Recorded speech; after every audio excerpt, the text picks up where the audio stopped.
Ha pasado ya un mes desde la captura de Nicolás Maduro, un hecho que remeció a Venezuela y el escenario internacional. Desde entonces, ese país vive una nueva etapa marcada por cambios políticos, gestos de apertura y muchas expectativas sobre todo, pero también por dudas sobre cuánto ha cambiado realmente la vida de los venezolanos. Vamos a profundizar en este tema. Para esto vamos a tomar contacto con Samuel Fernández, analista internacional de la Universidad Central. Muchas gracias, Samuel, por estar con nosotros y bienvenido. Muchas gracias, buenos días, Carla. ¿Qué tal? A ver, partamos por ahí. ¿Cuánto ha cambiado la vida para los venezolanos en este mes desde la extracción de Nicolás Maduro hacia Estados Unidos? Fue bastante dramático y bastante decisivo, pero detrás de esa operación hay todo un acercamiento y una presión muy clara de Estados Unidos. Lo que está haciendo Venezuela en este momento es acomodarse a esta nueva presión y situación. ¿Por qué? Porque no tiene más alternativa. Ya demostró Estados Unidos las capacidades y lo que puede llegar a ser. Siguen las amenazas y siguen tratativas paralelas. Llama la atención que muchos pensaron que iba a haber un cambio bastante mayor, pero no ha sido posible por un realismo. Después de 20 años del régimen y de controlarlo todo, es absolutamente imposible que eso se cambie de un día al otro. Requiere todo un proceso y una adecuación. Ya, ¿tú no estás entonces de acuerdo con aquellos que ven que en el fondo Donald Trump tuvo que terminar retrocediendo, se diluyó un poco su retórica que había sido tan fuerte? Muchos esperaban que a lo mejor irrumpiera en Venezuela, cambiara las cosas, retornara, no sé, la democracia, que saliera el régimen chavista. ¿Tú crees que de todas maneras esto ha sido un triunfo para Estados Unidos y que quien se está teniendo que adaptar es Venezuela, o puede ser que el chavismo es más resistente de lo que se creía? Se tiene que adaptar y es más resistente, eso es una realidad. Y además hay que conocer que Trump siempre exagera lo que va a hacer y hace unas declaraciones inmensas para después tener un término medio y un retroceso, aparentemente. Pero lo que está buscando es el objetivo de mediano y largo plazo. Tenemos algunos. Primero, no está Maduro, eso se sabe. Luego, la cúpula ha tenido que someterse a los dictámenes de Estados Unidos más que desobedecer. Puede mantener la retórica y lo que dice y que Maduro todavía se le recuerda, etcétera, pero en definitiva no está. Esta es la realidad. Y en segundo lugar, está el tema de cómo la oposición pensaba que podían entregarle esto de inmediato. Pero entendamos, todo lo que tiene y construyó el régimen chavista y los colectivos, más todas ciertas fuerzas armadas y buena parte de lo que ha comprado en los años estos, están y siguen siendo chavistas. Entonces puede haber o podría haber existido una confrontación, una verdadera guerra civil. Esta es la verdad, y más allá de las aspiraciones. Ahora, ¿quién va a ser? Va a tener que haber un proceso democrático poco a poco para ir avanzando en lo posible. Por supuesto, tanto los chavistas como que quieren mantenerse lo más largamente posible, como sus contrarios que quieren que se vaya lo más pronto posible. Esta es una ecuación que solamente se va a ir dando poco a poco, pero todas las señales paso a paso indican que el gobierno chavista, más allá de lo que diga, está cediendo. Ya, ahora muchos, también en una cosa que me imagino que puede responder a las expectativas, han visto con cierta frustración el que por lo menos en esta primera etapa, al parecer el plan de Estados Unidos está mucho más centrado y focalizado en el petróleo que en la recuperación democrática de Venezuela. ¿Esto es un tema de timing o es un tema de los reales objetivos que tiene Donald Trump? A Donald Trump, con las señales que ha entregado hasta ahora, ¿le interesará realmente la vía democrática para Venezuela o para él ya está todo listo y ok porque ha tomado el control del petróleo, que explícitamente lo ha dicho y lo ha señalado como su objetivo? El petróleo es parte fundamental. Venezuela no estaba produciendo nada de ningún otro tipo que no fuera narcotráfico, se acusa minerales que saca y extracta de manera ilegal o extrae de manera ilegal, y que tiene además el hecho de que está en muy mala situación económica. ¿Quién lo financia? ¿Quién lo apoyaría en esta nueva etapa? No puede ser Estados Unidos porque representaría un gasto gigantesco y además imposible de medir. Entonces la única forma es reactivar la única fuente que tiene Venezuela, pero no para que quede en manos del régimen como estaba, sino para que sea verdaderamente para Venezuela y de paso, es evidente, el control del petróleo por Trump. O sea, tampoco es inocente todo ello. Pero aquí es la necesidad la que hace que se haga una solución que es económica, de presión política, de un timing que no tiene plazos determinados, y la presión subsiste. Pero no hay una cosa ni un cambio rápido, porque ninguna de las fuerzas opositoras ni siquiera están totalmente unidas, ni siquiera viven, como es el caso de González Urrutia o la propia Corina Machado, ni siquiera vive en Venezuela, aunque tenga todo el apoyo. Pero hay que entender el realismo con que se está actuando, porque no hay capacidad tampoco para un Estados Unidos, imagino una locura, meter a toda la cúpula en la cárcel en Estados Unidos como le ha sucedido a Maduro. Eso es absolutamente impensable. Sería un operativo gigantesco. Claro. Y además se está actuando con prudencia. Y uno entiende que también está en la retina de Trump lo que pasó con la era Bush, cuando en el fondo en Irak sí hubo un descabezamiento masivo y terminamos con un Irak también en el fondo peor, bueno, no sé si peor, pero tan mal como estaba, digamos. Entonces muchos dicen la fórmula de descabezarlo todo ya no le dio resultado a Estados Unidos, tal vez esta vez se está siendo más cauteloso. Lo que sí, y eso tú tocas un punto muy claro, Carla, el hecho de la gobernanza.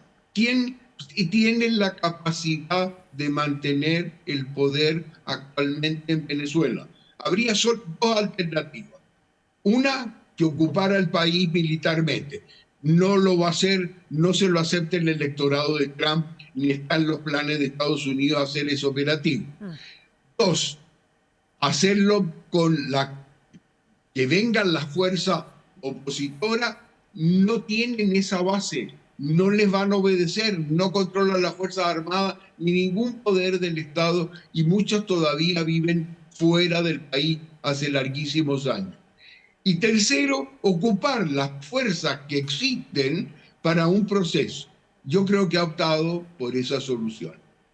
Ya, y con un Estados Unidos que al parecer logra su cometido, digamos, un Donald Trump que logra su cometido, porque a un mes de la captura, la extracción de Nicolás Maduro, en la misma Venezuela, si bien ha habido un par de manifestaciones, no ha sido una cosa que paralice al país el pedir el retorno de Maduro. Ha seguido todo funcionando en esta nueva normalidad tal vez. Y tampoco, Samuel, desde la comunidad internacional se ha podido hacer mucho más, porque cuando pasó esto de la operación, uno veía que había un cuestionamiento respecto de si se estaba respetando el derecho internacional, si un país tenía derecho a hacer esto, si un país puede ingresar, sacar a su gobernante, quedarse con un recurso natural. Finalmente, a un mes esas voces se han ido acallando y Estados Unidos lo ha ido haciendo. Esta semana vimos a Trump reunido con Petro, por ejemplo. Da la impresión de que el plan de Trump logró imponerse al final. Eso que tocas, Carla, es fundamental, porque el efecto dominó, si podemos decir, que se ha producido en Latinoamérica es bastante claro. Desde el momento que un Petro que decía todo lo que decía y insultaba a Trump cada 2 minutos, ha tenido que ir a la Casa Blanca y quedar de lo más amigo y debe estar bastante controlado. Luego tenemos las presiones que se ven muy claras respecto de Cuba y el corte de los petróleos, y los países están más o menos de buena o mala manera aceptando de que se está estrangulando al régimen cubano actual. Y ya lleva 67 años, es mucho. Y luego Nicaragua. Y luego lo que se ha producido también de forma paralela con las elecciones. Hay un cambio que se puede apreciar en Latinoamérica. Ya no está la tendencia hacia gobiernos de una izquierda, sino más bien al contrario. Entonces tenemos un panorama que de efecto directo o indirecto sí se está produciendo. Y en esto hay algo que han aprendido la lección y yo creo que los americanos la han aprendido. No se trata solamente de entrar porque pueden hacerlo y cambiarlo radicalmente en pocas horas. Pero ¿quién lo mantiene? ¿Quién lo controla? ¿Cómo se refleja esto sin que se produzca, y tú lo mencionabas muy bien, la reacción internacional? Si aquí no estamos en el juego quién cumple más o menos las reglas, porque las reglas dan para todo, como evidentemente en todas las normas jurídicas, depende de su interpretación. Y hay algunas muy claras que condenan el terrorismo y condenan el narcotráfico y condenan la delincuencia internacional y condenan la falta de libertades y el irrespeto total de derechos humanos que se ha estado cometiendo en Venezuela largamente. Se están obteniendo resultados bien prácticos, ¿eh? No importa que no sean muchos, pero van de a poco y ya van bastante. La liberación de presos políticos, primer signo. Sí. El otro, las conversaciones políticas que acaban de tener con la oposición, que no se hacían hace larguísimos años. Y luego la captura de Saab, que era el gran operador económico y que se lo entrega a Estados Unidos. El testaferro, exactamente. Entonces, sí se están produciendo efectos. Claro, lo llamativo de Maduro, que fue un hecatombe y una sorpresa inmensa, hacía prever de que esto iba a tener así como una película de acción, muchas acciones consecutivas, pero no ha sido posible. Ha imperado el realismo y yo creo que lo importante es que el proceso no se desvíe y se llegue lo más pronto que se pueda a una decisión soberana venezolana por la democracia y se imponga el régimen legal y se terminen esos 20 años que han sido muy desastrosos para el país. Samuel, ¿y qué ha pasado en este mes con lo que yo te preguntaba respecto del análisis, la reflexión del estado del derecho internacional? Porque muchos gritaron, alertaron en el momento en que esto se producía, pero no sé si se ha hecho algo realmente en este último mes, por ejemplo, para ver de qué manera el derecho internacional puede responder a este tipo de situación y a este tipo de liderazgo tan distinto como el que tiene Donald Trump. Hemos hablado de la ONU porque tenemos a los candidatos, Michelle Bachelet entre otros, que busca ser quien lidere Naciones Unidas, pero poco hemos hablado del Estado de Naciones Unidas, que con esto queda bien de brazos cruzados y con un Donald Trump que les ha dicho muchas veces que Naciones Unidas está siendo inútil y que con esto vendría como a demostrarlo de alguna manera. Entonces, ¿qué ha pasado en este mes desde el punto de vista de la institucionalidad y de la forma en que el mundo administra estas crisis? El derecho existe, está clarísimo, está escrito. Y está absolutamente pactado, escrito, lleno de fuentes, evolucionado hasta el último momento, se aplica en el mayor cantidad de los casos.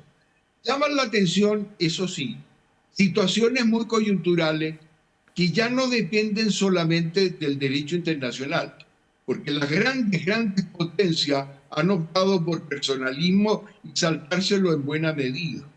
Porque bien claro, ¿no? Que lance la primera piedra el que lo está respetando, si lo está haciendo China o lo está haciendo Rusia o los demás. Y además, también es una aspiración importante para controlar grandes males, que son lo que escribía. Pero hay un detalle, y este detalle no es menor, es el hecho de que el sistema democrático representativo de libertades, como lo conoce Occidente, es practicado más o menos por menos de un tercio y menos de un cuarto de los países miembros de las Naciones Unidas, que son 193. Los verdaderamente democráticos no llegan al cuarto de los países. El resto tienen regímenes muy particulares y algunos muy alejados de lo que significa la democracia. Hay autocracia, hay dictadura, hay tipos que se han quedado en el poder eternamente y ahí no lo saca nadie. O sea, sabemos que esto existe.